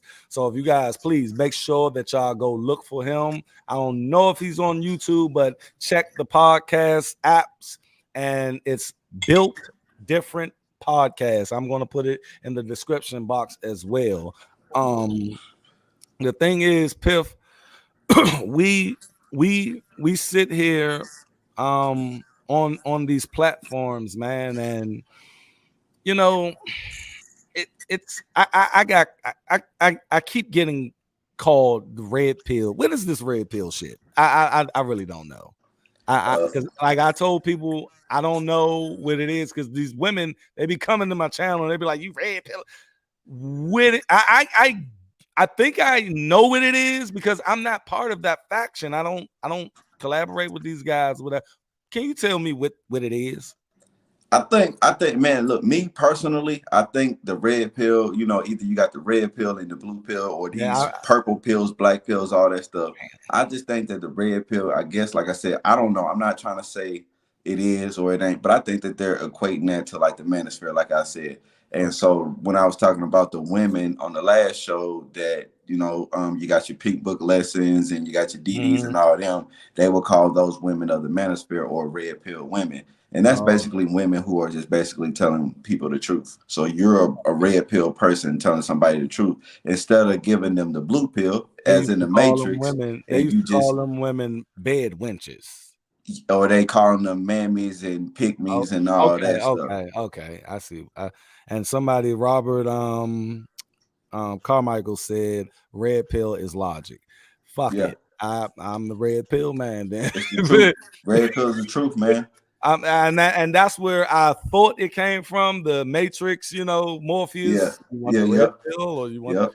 Okay, I get it. But the thing is, man, if that's they want it, but people that talk against it, they want people to think that that's negative. Yeah. Okay. Everything good in 2024. I mean, in 2020 to 2024, everything negative. You know what I'm saying? Like period, man. Everything negative is the truth, and the truth is negative. Period. Until we get some different leadership back in this country, man, people's minds is just gone, bro. Mm-hmm. The minds is just gone, bro. You literally watching this country just deteriorate every day that you wake up, man. And unless they tell you that it's a problem, it ain't a problem, bro. Mm. So unless we tell black people or black women collectively, or the media or the president or the Democratic leaders, they tell black women, hey man, look, man, y'all having too many kids out of wedlock, man. Y'all might need to, you know what I'm saying? Y'all done took up a lot of resources in this country, man. We can't even give it to nobody else. Y'all really need to find a man. And then most likely they might try to go out and find a man or do right then because the government told them so. I like what Tamara M. Fitness said. She said, talk about people who have kids with their shout out because special other. Yeah, man. These I be trying every time I think I get a abbreviation, somebody hit me with something new, and then I'm like, shit, I'm really getting old here, man. I am too. Because they think it will keep them around. I keep trying to tell these women out here, man, look, you have so many. All right, I'm gonna put it to y'all like this. I'm gonna put it to you like this, right? If you smoke crack, if you start smoking crack today, you're retarded. Yeah. Okay? You are retarded. And the reason you're retarded is not because you're smoking crack. It's because you done seen crackhead after crackhead after crackhead after crackhead. You seen what this crack does to people. You've seen it. See, I don't blame my uncle, who was a crackhead, rest in peace, Uncle Billy, but last 5 years he was off of it. But he was one of the smartest men I ever known in life, right? He started in 1982 when the shit popped. See, I can't blame those people because those people, they didn't see what happens to the body and the mind. But if you're doing it like right now, you're a fucking idiot. Yeah. I'm sorry. And just like what Miss Fitness said, the thing is, I know her last name ain't Fitness. Miss Tamara, I said Miss Fitness. What Tamara said, the thing is, women, you seen your aunt, you seen your sister, you see this shit. You see it all the time with these dudes be saying. And I tell my daughters this, like I literally was talking to my 14-year-old the other day about what these men will say, that's why you need fathers. I'm trying to tell you guys, that's why you need fathers in these children's lives, man, because your father is going to tell you what it really is. And I told my 14-year-old, look, you whatever they tell you, you relate it back to me, and I'm gonna tell you if they bullshitting or not. See what I'm saying? Nice. She said, I'm gonna hold you to that. I was like, I want you to. I like that. You see, the thing is, you come on, man. They ain't gonna stop making that an excuse. Thank you, Tamara. That was very I like that. I sure want to say today too, man, because before you get out of here, man, like no, I can be up here for you. You good? I'm good. Okay. My twins mom, man, like I had a son, man, and I turned around and had some twins a year later, man. I was 21 years old, man. And this is a prime example of, man, trying to have some kids and thinking that, y'all gonna stay together. It don't work. No, man, it don't work. It got even wilder after we had the kids, you know what I'm saying? So we literally broke up like while my daughters was no more than 9 months. Mind you, that was premature. You feel me? So it was just like, it was for those first couple months, man, it was just crazy altogether. But we didn't last after those kids was born. And then we spent so many months in court. And then she moved on and I moved on and we couldn't get along after that. You feel me? So it was just like, it took over, 7 to 8 years because of that same thing of what she's saying right there. People having kids thinking that it'll save what you got going on. We had twins, man, and that still ain't save what we had going on. But she's married. She's married now, and I'm married now. You feel me? So, it all panned out. It's all good.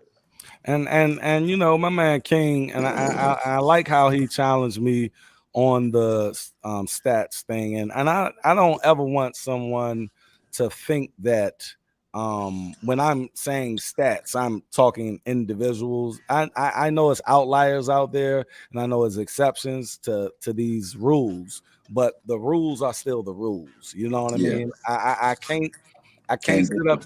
Yeah, I'm not about to try to make, and that's what I tell people on the show. Like, I was talking to my daughter again, man. We have big conversations, my brother, and that's what you need. So I was telling my daughter, I was like, look, I may be on the show and I'm talking to a mass amount of people, right? I'm talking to a lot of people. So if I'm talking to 100,000 people, I'm going to say this girl is fat and she needs to lose weight, right? I'm going to say that. Let's talk about Lizzo, right? I'm going to say she's fat and she needs to lose weight, right? I can't make everybody happy by softening it up. You know what I mean? I'm going to say the exact term. She's fat and she needs to lose weight, right? Now, if I'm talking to Lizzo directly and I know that she don't like that term, fat, I may say heavy set because I'm talking to her directly. I don't have an audience. And at the end of the day, the only person I have to make feel better is her right then and there, right? Yeah. Now, if I get online and say a fat B, now that's just being disrespectful. You see what I mean? See, I use my platform to inform the mass of people who watch me. So at the end of the day, I'm not going to give the outliers. I'm not going to champion for the exceptions. I'm not going to talk from the exception standpoint. I'm going to talk from the in general standpoint. I'm going to give you it directly because what I can understand or what I know a lot of people will understand is something given to them directly. Now, you may feel a certain way about it, but you still get it directly. But if I get up here and sugarcoat it, this person may not even understand what I'm talking about. You see what I'm saying? Mm-hmm. So at the end of the day, I'm not being harsh and I'm not trying to be harsh. I'm just being direct because I have an audience. Do you think, does that make sense, Piff? Let me say this, right? If you said that 1% of black men commit 50% of the crimes in the U.S., everybody would agree with you. They'd be like, yeah, I believe that's true. I believe that's true. But then you put any statistic out about anything else, any other race or the black woman, they'll try to debate you on it. Where you get that from? Like it'd be like, yo, right? So I've been to 30 states, you know what I'm saying, in my lifetime, right? And so I can tell you that, right? So some people don't put politics into everyday life, so they don't think that they think that, okay, so people in Connecticut, right, that's black, right, they're not going to get what somebody in Houston, Texas, in the hood, they're not going to get that same perspective, because in Connecticut, majority of the black people out there are not going to see what you're going to see in these crazy places in Texas, Dallas and Houston, or LA, black parts of LA, or the projects of Detroit, or Chicago, or Little Rock, or you get what I'm saying? All these different liberal cities, and then the same thing, Atlanta, add that one too. You feel me? But and then on top of that, a lot of these places have the same, what is it? The same issues going on. So you go to these different places, you're gonna see the same thing. A whole bunch of black people congregating in the same area and having the same circumstances year in and year on out that their parents had and the grandparents had, pretty much. So, well, I mean, basically what I'm trying to say is, like, everything is a repeat of everything. And that's where that idea of a cycle of poverty and cycle of degenerate behavior come in at. And I'm gonna put this link back in there, because y'all might have lost the link, I don't know, but I'm gonna put it in there if you guys want to come up here and state your piece or whatever. Yeah, please do, man. The link is there, you guys, if you guys want to come in and give your perspective on it. And I'm gonna have you answer the question first, then you get into the conversation. But the thing is, people, I came up with this topic because a lot of women come to me and they tell me to hold a man accountable for their decision making. Now, can I say a man is accountable for sticking his penis into a vagina? Yes. Yes. Black and white on surface, yes, he is. And I got a video for that. And I tell black men, look, you gotta understand, I didn't have my father all of my life. My father just got back in my life in like the last 10 years, you know what I mean? And that was like when I was 25, you feel me? So, but I did have to get my masculinity from somewhere. You see what I'm saying? Like, I tell men to look, if you are incompetent, which I was incompetent at one point in time, and I'm glad I didn't make no babies. And it was just the grace of the universe that I didn't have no babies. And I'm glad I didn't, because I wouldn't have been able to equip myself to handle that. You see what I'm saying? So if I know I couldn't, imagine all these little dudes in the hood and they just, doing shit with these chicks in the hood, and they just keep procreating. And it's like, wow, like, stop, just stop it. Because what Piff was just saying, that cycle, it's just going to keep on continuing. And like I told you guys, if every deadbeat dad turned over a new leaf today, that still won't stop the decision making of the women. And the women decision making drives the cycle. That's what I'm saying. Y'all, it's like y'all keep telling me to blame these men. Okay, I'm blaming them. And then what? You still have to start making decisions that will benefit family.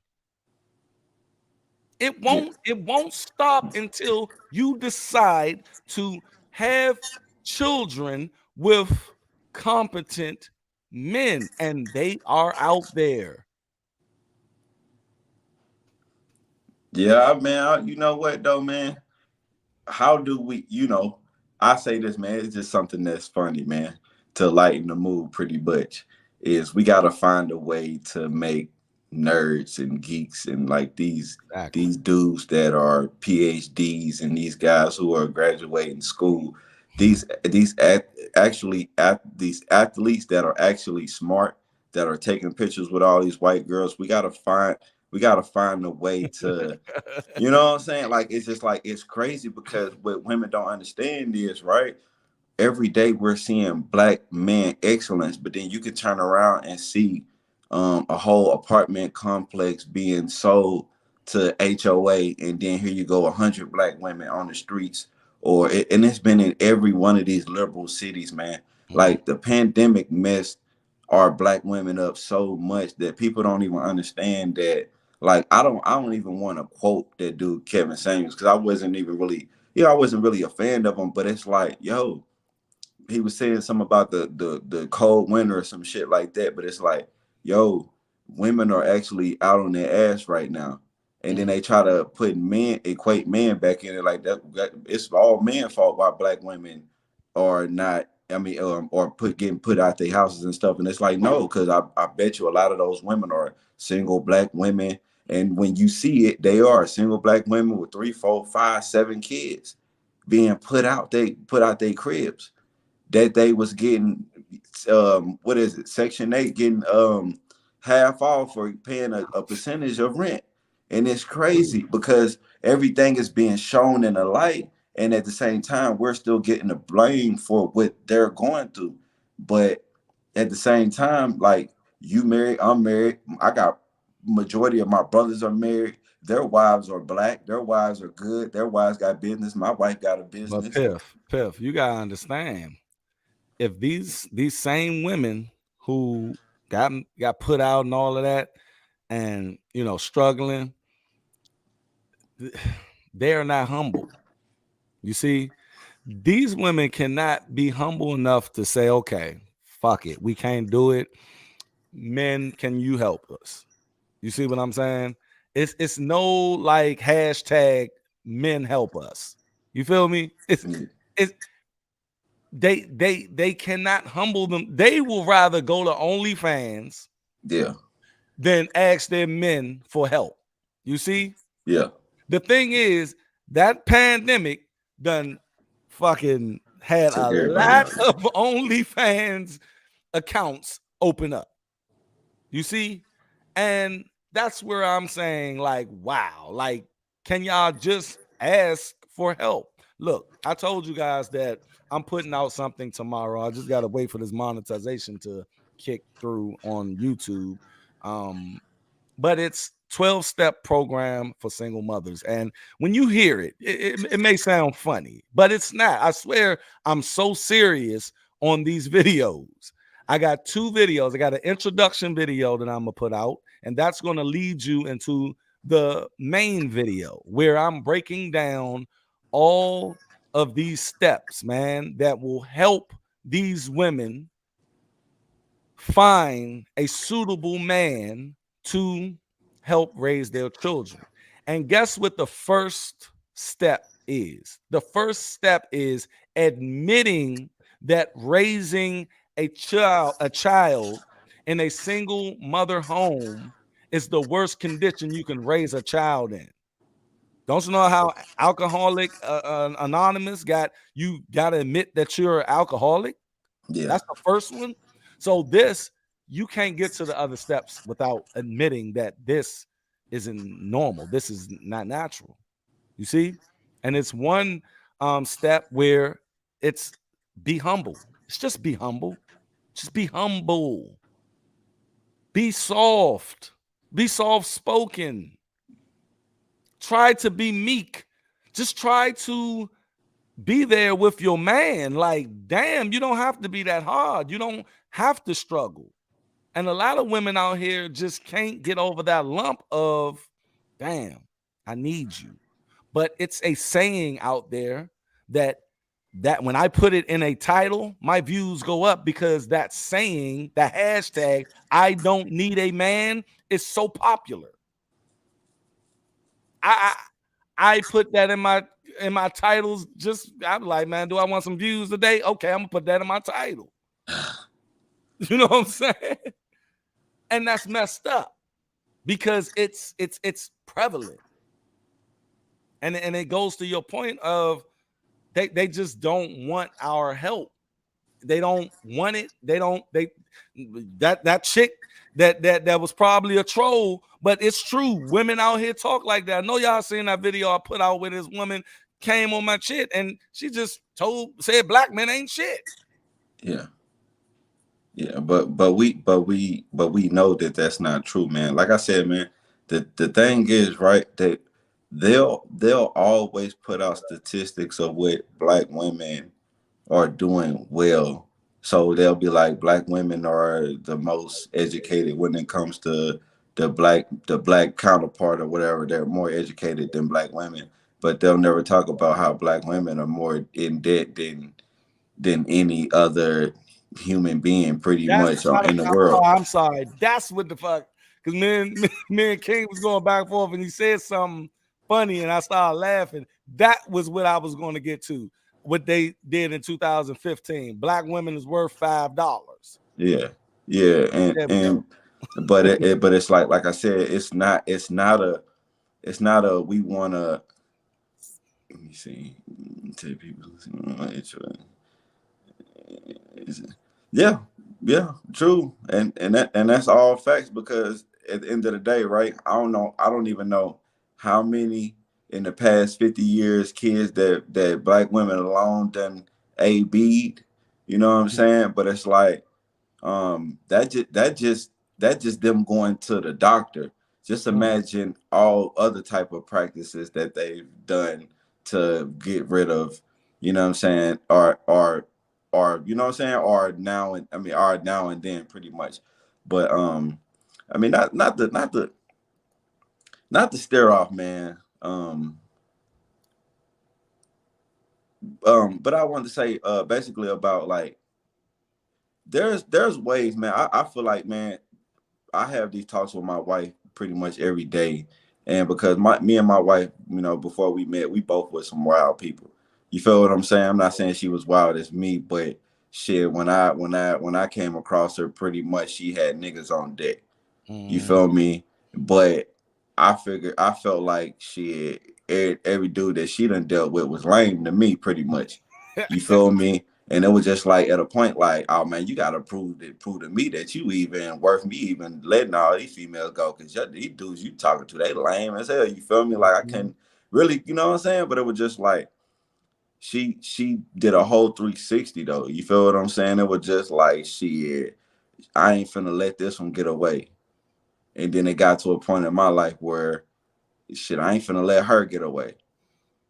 And You know? I think we as black men and black women, we need healing right now, man. Yeah. It's a lot of hatred amongst Yeah.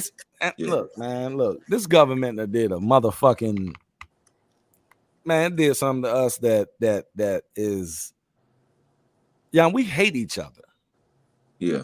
You see what I'm saying? Like, we hate each other, young. Like, I swear, when I'm at work, and this is all like I see it, right?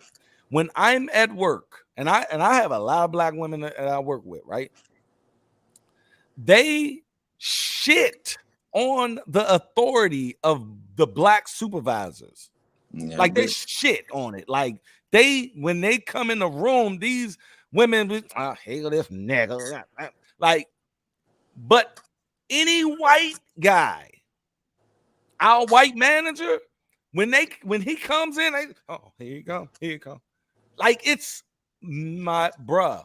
I swear, the white people at my job and black women, man, bruh, it's night and day with black leadership and white leadership and white co-workers. Like, I be looking like, wow. they Y'all treat you like a whole nigga. yes, I'm a supervisor. So I get the shit myself. You know what I mean? Like, I be like, wow. But the white supervisor, he come, oh, hey, how are you? Like, they don't even think about that shit. I think they don't even think about it, bro. You know what though? But man, like I said, man, I never try to put it as a what we do versus they do. But it just seemed like, yo, all the over these years, you would think that all these black men around here dating these white girls, but shit, every time I turn around, I see all the baddest chocolate girls dating a Brad, and I be like, damn, no, they dating what's his name, Leonardo DiCaprio, the baddest of the chocolate. I'm like, dang, they with this white boy, blue eyes and blonde hair and all that stuff. But then you get on the internet, all you hear about is us and what we doing and all this stuff and how much we sleeping with or the passport bros and all this stuff. And I'm like, damn, but shit, I'm out here in Vegas, bruh. And every day, man, are you bound to see a dark skinned chick with a white boy? You feel me? Like, not to make like I'm hating on her or something, but it's just like, Nah, you ain't hating. as much as y'all make it seem like we with them, I pretty much see y'all with them more than usual. And it is. Look, I tell them like this, right? I be trying to tell people, and I'm gonna make a video on this, but the thing is, bro, I look at things as, okay, look at your highest entertainers, right? Those people are where most people, they mimic or they want to be like, right? So if you look at our highest entertainer, black men usually date and marry and have children with black women. Yeah. Okay. Black women have children. Now check it. Black women have children more with black men, but they marry white men a lot more than black men marry white women. You see, you got Eve, one of our highest. You got Serena Williams. You got Maya Angelou. You got the vice president of the United States. You can just keep naming these chicks. That New York mayor back in the day, he had a whole black woman with dreads. You see what I'm saying? Meghan Markle, you know what I mean? Like, you got to think about these things. Like, and like I told King with that swirl book, the thing is, we don't have a book. No black man is out here telling no black other man how to get a white woman. No. But it's an actual thing out here, and it was on a best sellers list. You don't get on that list for nothing. Then one thing too, you ain't messing with no white girl if you broke, man. I want society to know that too, man. Like if you can be in these country back roads and deal with one of these big white girls or something like that. But if you living in the city, man, these white girls are not in the hood, man. So if you catch a black dude with a white girl, that white girl got some bread on her. You feel what I'm saying? So that's period, man. So these dudes be pulling up in the BMWs and driving Ferraris, and they got a white girl and the passenger side. You already know what the flex is. Yep. You feel what I'm saying? So it ain't everywhere. You feel me? And then, but I do see some black women with some dudes some white boys that I know my pockets is bigger than theirs. You feel what I'm saying? But at the end of the day, it's not to point no finger, man. It's just like, yo, we have to call it out when we see it, man. So y'all need to call it out on y'all end, because I believe men are more accountable for a lot of our actions, and every day we're trying to be accountable for our actions, man. Bro, I said something on the video the other day. I said, look, black man and black woman rob a bank, but black man just driving. He's just the getaway car, and the black woman, or woman, period, just man and woman. And the woman shoot the cop and actually rob the bank, and both of them get caught. That black man is going to jail longer than she is. And you can literally go and look up cases to see this. Like they literally will not have her. Well, she's a woman, but she killed the person.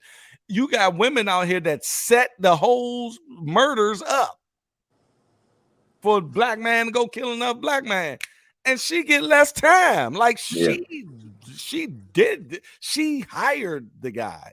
You see what I'm saying? So the thing is, man, look, I'm gonna be up here. I'm gonna be up here on YouTube for a minute. I've been on YouTube for a minute, and the thing is, I'm trying. I'm gonna push this 12-step program for single mothers, and a lot of men are going to get mad at me because they say, you know, forget them single mothers. I don't want to date them. Blah blah blah. But it is women. It is men out here that would do it. And on top of that, we need to reconcile something. I'm sorry, because it's too many. It's too many single mothers out there. So at the end of the day, we gotta father these kids. Yeah. So if we don't father these kids, it's just going to be a continuation of whatever. So that's why I did this program, and that's why I created the whole program. So we're gonna put that out tomorrow. Piff, I appreciate you coming up here. Always, man. My man King, I always appreciate you, brother. His phone or computer went out. He was texting me. He's like, man, I'm on 6%. And he got all, everything he got out. He had his last words or whatever. But I'm just gonna say this, you guys. Look, at the end of the day, let's stop hating each other. Let's start working with each other. Women start submitting to your men, and that means cooperating with your men. That's all. Is giving that man. And look, don't give an incompetent man the don't give it to them. And the thing is, y'all will submit to these incompetent guys, but won't submit to the real ones. Like Piff said, we need to start getting these nerds, getting these engineers up. Start having sex with them dudes. Start having sex with the lawyers, the doctors. They out there, man. And at the end of the day, be held accountable. Hold yourself accountable for what you do. Forget that man, because if that man rolled out, he rolled out. You still got that kid, so you have to do better in the situation. That's all I got to say. Piff, you want the last word? Salute, man. Until next time, man. We'll be back on, man, and kill them again, man. I appreciate it. And next time we should be we should have more people up here. Y'all talking like shit in the chat room. Y'all need to hit that click that link. But we're gonna get them. I'm gonna holler at you guys. I will be dropping that 12-step program for single mothers tomorrow, and I hope you guys watch it. And on top of that, I hope you guys understand what I am going to try to do. Okay, it's very simple, ladies. If you want a man, pay attention to the 12-step program for single mothers. Y'all make sure that you stay unplugged from false narratives. I appreciate everybody coming through in the chat room. Shout out to my man King again. Shout out to Piff. Shout out to everybody who support your boy. I'm out. Peace. Y'all be safe.